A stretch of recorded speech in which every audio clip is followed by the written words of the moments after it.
नमस्कार, आप ये लाइव तस्वीरें देख रहे हैं हरियाणा के करनाल से।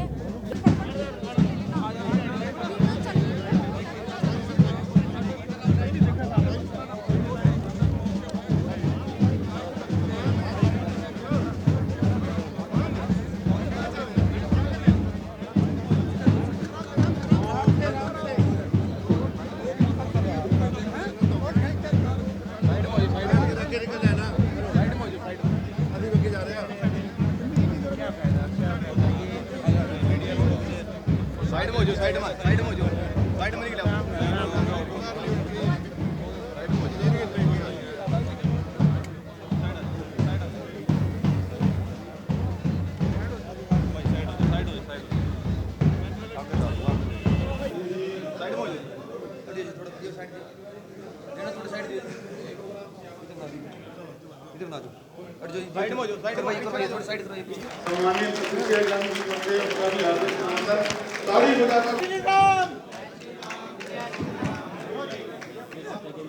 लाइव तस्वीरें आप देख रहे हैं कि माननीय मुख्यमंत्री को सम्मानित किया जा रहा है पुष्पमाला पहनाकर। आपसे अपील रहेगी खबर को ज़्यादा से ज़्यादा शेयर जरूर करें।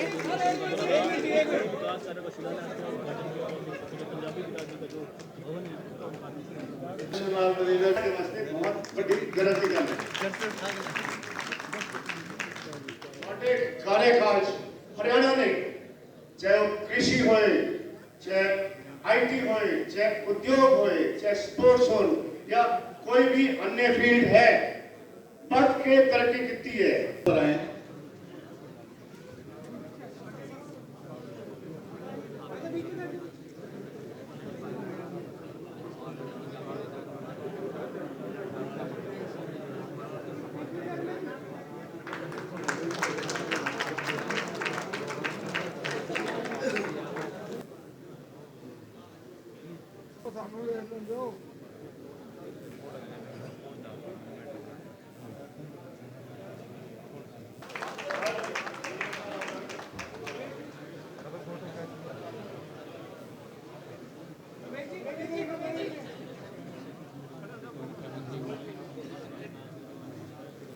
और आज समाज के हमारे सिरमौर, हमारे करनाल की शान, हमारे प्रदेश की शान, माननीय मुख्यमंत्री जी, आपका यहाँ पहुंचने पर हार्दिक अभिनंदन और स्वागत है।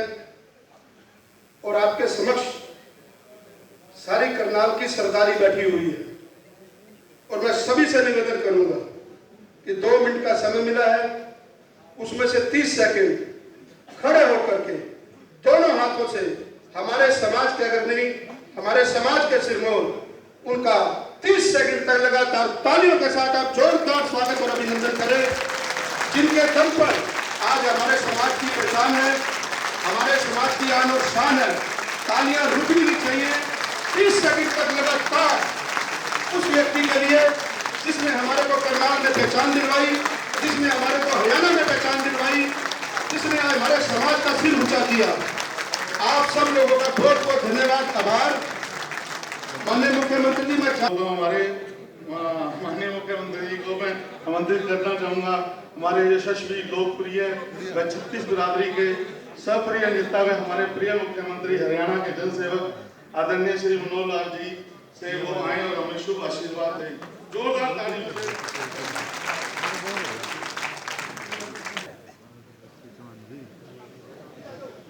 बोलो भारत माता की जय, भारत माता की जय। मंच पर विराजमान पंजाबी बिरादरी सभा के चेयरमैन श्री शशिपाल जी मेहता, महासचिव श्री कृष्णलाल तनेजा जी, हमारे शहर की मेयर प्रथम नागरिक बहन रेणुबाला गुप्ता जी, यहाँ पर उपस्थित विधायक हमारे श्री रामपाल कश्यप जी, श्री धर्मपाल गोंदल जी,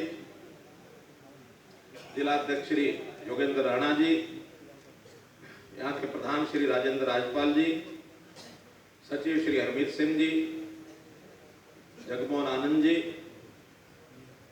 उपस्थित सभी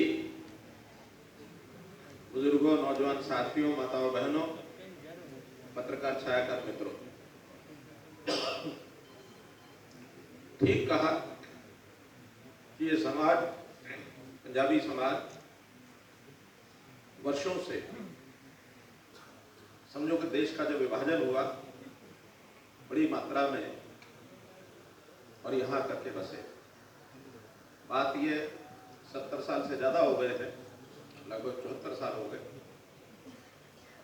लेकिन सब बिरादरियों का अपना अपना एक मंतव्य रहता है, एक उद्देश्य रहता है कि समाज के सामाजिक कार्यक्रमों के नाते से, पारिवारिक कार्यक्रमों के नाते से कोई स्थान उनका अपना बनना चाहिए। हमने आकर के बहुत से समाजों को, जिन्होंने अपेक्षा की, उनको जमीन HSVP यानी हुदा से दिलवाई। अभी भी बहुत समाज ऐसे हैं जिनकी अपेक्षा है, जिनकी निवेदन आया हुआ है, उनको भी चाहिए, अभी हम नहीं दिला पाए हैं, क्योंकि सीमा होती है कितने प्लॉट HSVP अपने उस सिस्टम में से काट करके और सस्ती दरों पर दे सकते हैं। लेकिन ये 1700 गज का जो प्लॉट है, ये आपको यहाँ अलॉट किया गया और इसके ऊपर सब लोगों ने मिल करके आज ये भवन खड़ा किया है। 22 कमरों का ये भवन, 3 मंजिल, इसका काम काफी हो गया, कुछ बचा भी है।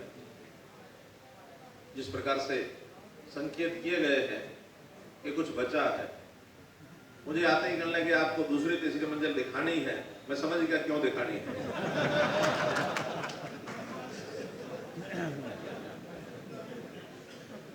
तो नाना करते भी मैंने कहा मैं आ रहा हूं, लेकिन सरकार का पैसा जितना दिया है पर्याप्त, दो बार करके दे दिया है, इस पर सरकारी पैसा नहीं मिलेगा। कहने लगे ठीक है, हम कोई मांग नहीं रखेंगे, लेकिन इशारे होते हैं, इशारों में कई बातें कर गए। और मैं इशारों नहीं करूंगा, मैं बहुत खुल के करूंगा, लेकिन बाद में करूंगा, आखिर में करूंगा। देखिए, अपना जो समाज है, पंजाबी समाज, एक संघर्षशील समाज है। देश की आजादी के लिए भी संघर्ष किया, बलिदानी दी। बहुत से ऐसे परिवारों के सदस्य उस समय शहीद भी हुए, लेकिन आजादी के समय अपने देश के साथ प्यार, देशभक्ति का भाव जो था, इसी कारण से और वहां से एक प्रकार से हम स्थानांतरित हुए। देश के उस भाग में जो पाकिस्तान बना, उसको छोड़ करके, और जो देश का अब असली हिस्सा है भारतवर्ष, उसमें आकर के बसे। ये समाज हरियाणा में पर्याप्त संख्या में है, पंजाब में भी है, हिमाचल, उत्तराखंड, उत्तर प्रदेश, राजस्थान, दिल्ली, देश भर के सभी बड़े शहरों में तो है ही है, लेकिन इन प्रदेशों में, उत्तरी भारत में बड़ी संख्या में समाज आज यहाँ। जब वहां से आए थे, हमको तो हमारी दादी वो सब सुनाया करती थी, क्योंकि उन्हीं को सब संभाल थी। तो वो बताते थे किस प्रकार से वहां पर संघर्ष हुए, झगड़े हुए, आमने सामने कॉमन राइट शुरू हो गए, और कैसे फिर काफिले वहां से चले, रास्ते में मारकाट हुई, गाड़ियां लाशों की भर के, और ये आने जाने लगी।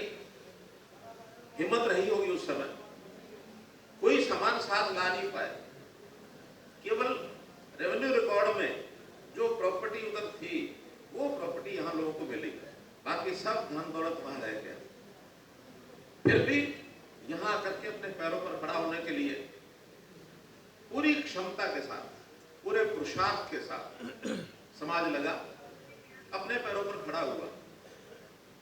मुझे जो जानकारी उस समय की मिली है, देश जब आजाद हुआ, संविधान बना, तो उस समय रिजर्वेशन की बात भी चलती थी, किस किस समाज को रिजर्वेशन, आरक्षण ये मिलना चाहिए।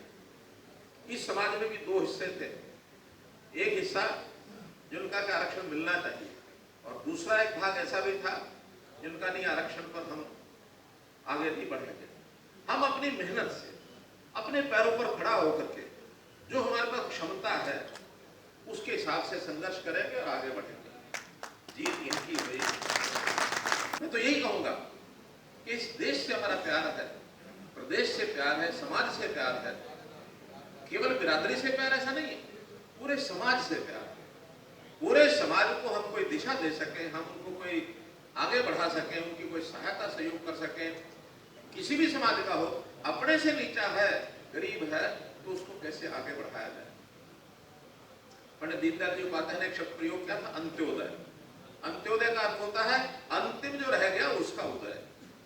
अंतिम यानी जो गरीब रह गया, जो सबसे पीछे रह गया, किसी भी कारण से रहा हो, वो किसी भी कारण से पीछे रह गया, उसकी पहचान करो और उसको आगे बढ़ाओ, उसका उपकार करो। दूसरे की सेवा करने में जितना आनंद आता है उतना स्वयं इकट्ठा करने में आनंद नहीं आता। इस आनंद की अनुभूति त्याग में इतनी ज्यादा है कि मैं तो स्वयं उसका अनुभव ही है, अनुभव है। ये ठीक है कि परिवार को हम सारे प्रदेश को परिवार के रूप में, चूंकि आज मेरी जिम्मेवारी दायित्व है पूरे प्रदेश का, इसको एक परिवार के रूप में 7 साल से सेवा में कर रहा हूं। हमने जब चुनाव लड़ा, यहीं से चुनाव लड़ा, एक नारा उस समय सबको दिया था, हरियाणा एक, यहीं से कहा था। और ये आज पूरे प्रदेश में, क्या देश में इसका प्रचार है कि समानता के भाव से कोई भेदभाव नहीं करते, चाहे क्षेत्रवाद हो, चाहे बिरादरियां हो, चाहे समाज, पूरा समाज हरियाणा का एक परिवार के रूप में है। वो परिवार माता पिता भाई बहन थोड़ा सा त्याग दिखा करके और थोड़ा दूर हट करके काम मुझे करने का अवसर उस समय मिल गया था। आज कोई भेदभाव किसी में रखता नहीं। ठीक है, कंस्टिट्यूंसी के नाते करनाल मेरी कंस्टिट्यूंसी है, करनाल के लोगों का आशीर्वाद ये मुझे मिला है, तभी मैं इस स्थान पर पहुंचा हूं। करनाल के लोग ये आशीर्वाद न देते तो शायद यहां तक कैसे पहुंचता। निर्णय तो पार्टी का बाद में होता है। पहले तो जब मुझे ये कहा गया कि आप चुनाव कहां से लड़ सकते हैं, कहां से जीत सकते हैं, मैंने कहा मैंने कभी सोचा भी नहीं है, लेकिन आपने प्रस्ताव रखा है तो मुझे 5-7-10 दिन दे दीजिए। मैंने कुछ जो जानकार कार्यकर्ता या बाकी संगठन के लोग थे,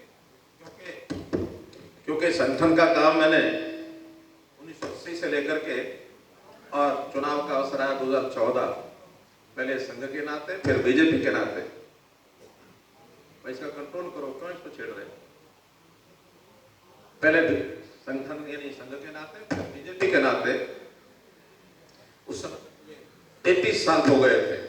33 साल के बाद स्वाभाविक है हरियाणा की बहुत कंस्टिट्यूएंसी के लोगों ने कहा कि हमारे यहाँ क्या चुनाव लड़ी। ये निर्णय भी कठिन हो गया था, आखिर हाईकमांड के ऊपर छोड़ा कि आप जहां से चाहेंगे मैं चुनाव लड़ जाऊंगा। उनका करनाल कैसा रहेगा, मैंने कहा ठीक रहेगा। फिर करनाल के लोगों को बीच में जब घूमा तो जितना आशीर्वाद आप लोगों ने दिया, इतने वोटों से शायद ही पहले कोई करनाल से विधायक बना हो इस चीज का। कुछ लोगों ने बड़ा साफ साफ बताया, कुछ लोग तो सोचते रह गए क्या बताया। मैंने अपना बताया कि मेरी इतनी है, तो सबने बताया। तो हम तो जो 1 लाख रुपए से नीचे के परिवार हैं, वो साल में 2 लाख रुपए के व्यक्ति कैसे बन जाएं, ये एक अभियान चलाया। जिद करके लोगों को काम लेना कराना। हम ऐसे नहीं है कि सिवाय कोई आएगा, चक्कर काटेगा, लाइन लगाएगा तब लेके जाएगा। हम तो पहचान कर रहे हैं जिसको सेवा चाहिए, योजना चाहिए, उसके घर में जाकर के देंगे। ये हमारे काम करने का तरीका है। तो मित्रों, भाइयों बहनों, विषय बहुत है बताने के लिए, लेकिन आज तो आप कहेंगे वही असली बात। तो इसमें मेरा कहना यह है, देखिए शायद यहाँ के प्रबंधकों ने बताया कि नहीं बताया, यहाँ पहले कितना 46 इस भवन के लिए 46 लाख रुपए पहले दिया जा चुका है।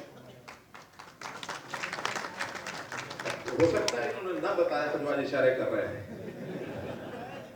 बताया नहीं, बताया पूरी बना। तो मेरा कहना है कि सरकार का योगदान की एक सीमा होती है।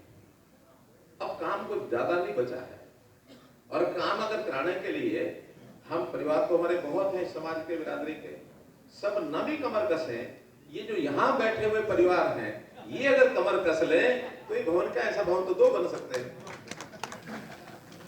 इसलिए आप लोग अपनी कमर कसो, और कमर कसने में जितने नाम मैं बोल रहा हूं, इन लोगों ने अपनी 1-1 महीने की कमाई इस भवन के लिए देने की हाँ कर ली। और वो नाम कौन है? कृष्णलाल तनेजा। इनका कि मेरे महीने की 2 लाख की कमाई मैं दे दूंगा। एक महीने की, अब आज पता लग गया ना 2 लाख कमाते हो सकता है अभी ज्यादा कमाते हो। इन्होंने हाँ 2 लाख के किए। चलो ये फिर बाद में हिसाब लेना पड़ेगा। हमारे प्रधान राजेंद्र नागपाल जी एक्स आर्मी पर्सन है। इनका मेरी पेंशन आती है, कितनी आती है? 1,25,000 रुपया की एक महीने की पेंशन आती है, वो ये तो देंगे। फिर हमारे शशिपाल जी, इनकी भी पेंशन आती है, कितनी आती है? नहीं, आप बता दो।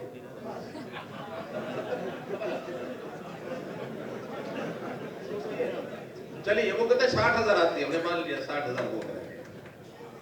फिर हमारे रेणु बाला जी, अब वो कहने लगे मुझे तो 20,000 रुपया मिलता है। मैं कहा ऐसा नहीं होता। आपका भी साझा परिवार है, ब्रज गुप्ता से भी तो कुछ ना कुछ बांटते ही होंगे। अब उन्होंने हिसाब नहीं बताया। मैंने कहा चलो बाकी दे रहे तो 1 लाख हो गए कि ठीक है 1 लाख में भी करूंगा। और देखो सपोर्ट करने वाले खड़े हो गए साथ में, वो कहते हैं इनके 2 लाख कर दो। तब तो महीने में 2 लाख हो गए पक्के। अभी इनकम टैक्स वाले कोई नहीं पूछेगा। जगमोहन जी ने कहा कि मेरा भी 1 लाख रुपया, पता नहीं कितना कमाते हैं, लेकिन वो कहते हैं मुझे तनख्वाह 1 लाख मिलती है एज डायरेक्टर मिलती है।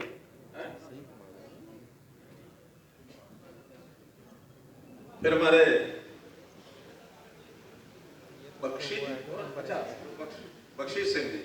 बख्शीश सिंह जी की भी 1 महीने की जो पेंशन है, अब वो कहते हैं 8 तक मुझे कुछ मिलता नहीं है, हिसाब लगाऊंगा मिलता कि नहीं मिलता। लेकिन 1 महीने की पेंशन वो तो ठीक है ना। तो ये स्टेज पर सारे बैठे हुए लोगों ने 1-1 महीने का ही अपना कहा है। राणा जी, हाँ राणा जी रह गए। कोई नहीं, 1 महीना जो कुछ है, नहीं जो है आप 1 महीने का। और ऐसे हमारे दोनों विधायक हाँ करें देंगे 1 महीना। 1 महीना कितनी है सैलरी? 50,000। जिनको 50,000 रुपये महीना मिलती है, मुझे भी 60,000 रुपये महीना मिलती है। चलिए अब मैं ऐसा करता हूं कि अपनी 2 महीने की तनख्वाह दूंगा, ठीक है? क्योंकि व्यक्तिगत योगदान चाहिए। अगर हमने व्यक्तिगत योगदान नहीं किया और केवल सरकार के भरोसे रह गए तो काम में बरकत नहीं होती, पुण्य नहीं मिलेगा। अब ऐसा करें कि ये करेंगे तो फिर वहां से लेके वहां तक आधा घंटा इसी में लग जाएगा। मेरा सभी से निवेदन है कि अपनी 1 महीने की तनख्वाह इस भवन के लिए सब देंगे और यहाँ जो व्यवस्था है उसमें आके लिखा देंगे, जब देना तब दे जाएंगे, ठीक है? अगले 1 महीने के अंदर ये देना है। जो 1 महीने की अपनी तनख्वाह इस भवन के लिए देंगे 1 महीने के अंदर अंदर, वो कौन कौन है हाथ खड़े कर दो बस। 1 2 3 4 5 6 7 8 9 10 11 12 13 14 17 16 बढ़ते जा रहे हैं। ये तो 20-22 हो गए हैं। अब कोई भी ऐसा नहीं होगा जिसका 50,000 से 1 लाख के बीच में नहीं होगा, बल्कि ज्यादा भी होंगे। तो मैं तो कह रहा हूं ये जितने हाथ खड़े कर रहे हैं ये 46 लाख से ज्यादा ही हो जाएंगे, ठीक है? आप सभी से निवेदन है, बैठे मुख्यमंत्री जी को मोमेंट देके सम्मानित करना। प्लीज मेरा आग्रह बैठे। जी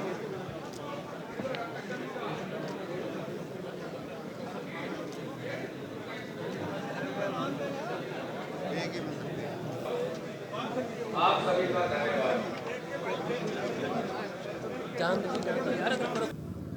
अभी लाइव तस्वीरें देख रहे थे करनाल के सेक्टर 9 में बने पंजाबी बिरादरी के भवन से। आपको बता दें 36 बिरादरी के लिए बनाया गया है और यहाँ पर अभी मुख्यमंत्री इसके उद्घाटन के लिए आए थे। तो आपको बता दें कि यहाँ पर कन्याओं के लिए निःशुल्क दिया जाएगा। आपसे अपील रहेगी खबर को ज़्यादा से ज़्यादा शेयर जरूर करें। मैं हूँ आरती राणा, आप देख रहे थे वायरल हरियाणा। धन्यवाद।